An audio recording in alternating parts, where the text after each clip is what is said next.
ஒரே ஒரு வாழ்க்கை வரலாறாக வாழ்ந்துரு அப்படின்னு ஒருத்தன் ஈஸியாக சொல்லிட்டு போயிட்டான். ஆனால் இந்த வாழ்க்கை இருக்கே அப்பா, ஏதாவது ஒரு பிரச்சனை, ஏதாவது ஒரு கர்வ் பால் தூக்கி வீசுது நம்மளை பார்த்து. அந்த மாதிரி நிறைய சந்திக்க வேண்டியது இருக்குல்ல. உதாரணத்துக்கு வீர தீர சூரன் படம் ரிலீஸ்க்கு முன்னாடி நிறைய பேர் அதை பார்த்து இது ஒரு மிகப்பெரிய பிளாக் பஸ்டர் ஆகுது, ஐயோ என்ன இப்படி ஒரு படமாக இருக்குது, புதுசாக இருக்குது, ராவாக இருக்குது, மாசாக இருக்குது, இந்த வருஷத்தோட ஒரு மிகப்பெரிய படமாக அமையும் அப்படின்லாம் சொல்லி பயங்கரமாக சொல்லி எங்கள் எல்லாருமே ரொம்ப எக்ஸைட்டட் ஆக்கிட்டு போயிட்டாங்க. ஆனால் பார்த்தா எல்லாருக்கும் தெரிஞ்ச விஷயம், லீகல் ப்ராப்ளம்ஸ், ஹைகோர்ட் ஒரு 4 வாரம் ரிலீஸ் பண்ணக்கூடாது, இதை சால்வ் பண்ணலன்னான்ற ஒரு கட்டாயம், அந்த மாதிரிலாம் ஆயிடுச்சு.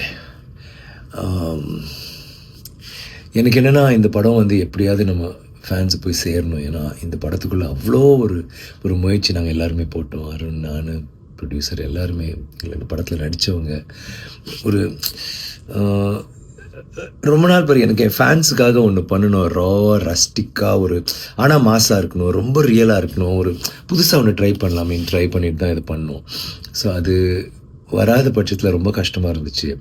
அப்புறம் நான் யோசித்தேன், இது ஏதாவது ஒன்று பண்ணணும், நம்ம சினிமாவுக்காக நம்ம எது வேணாலும் பண்ண தயார், எல்லாருக்கும் தெரியும். இதெல்லாம் ஒரு மேட்ரான்னு சொல்லிட்டு என்னால் என்ன பண்ண முடிஞ்சதோ பண்ணி படம் வெளியில் வந்துச்சு. ஒரு படம் அந்த முதல் ஷோ கேன்சல் இல்லை 2வது ஷோ, முதல் ஷோ கேன்சல்னாலே அது அவ்வளோதான், அதுக்கப்புறம் எந்திரிக்காது.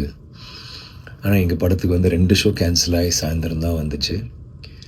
அந்த ஃபஸ்ட் டே ட்ரான்னு ஒன்று இருக்குல்ல, அது கண்டிப்பாக பாதிக்கப்பட்டுச்சு.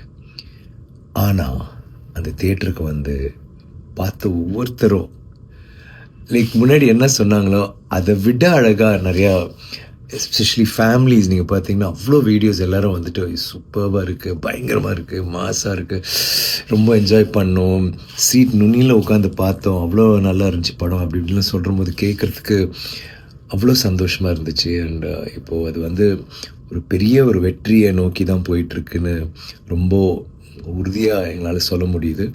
அதை நினச்சி பார்க்கும்போது எனக்கு நன்றி மட்டும்தான் எனக்கு உள்ளே தோணுது. உங்களுக்கு நன்றி சொல்லணும். இந்த படம் உங்களுக்காக பண்ண படம். இது நாங்கள் நினச்சது நடந்துச்சு, சேர வேண்டிய இடத்துல சேர்ந்துட்டுருக்குன்னு நினைக்கிறபோது ரொம்ப சந்தோஷமாக இருக்குது.